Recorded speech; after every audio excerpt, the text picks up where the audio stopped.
Hi, my name is Andrew and I'm the workshop coordinator here at TraumaSim. In this video, I'm going to show you how to set up and use our standard hemostatic clotting trainer.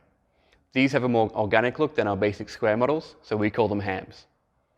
They come in two variants, one with a gunshot and one with a laceration. The trainer comes packed in a plastic sleeve, along with the following: the clotting trainer itself, a 500ml squeezy bottle and a 125ml bottle of stage blood, and a sheet of laminated instructions.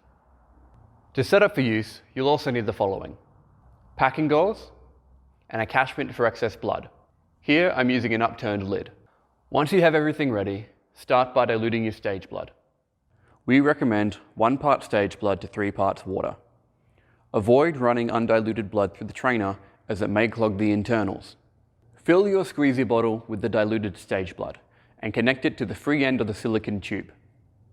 Squeeze the bottle to simulate blood flow while the trainee administers wound packing. Avoid overspray by squeezing gently. Release the bottle once you are satisfied the injury has been suitably treated.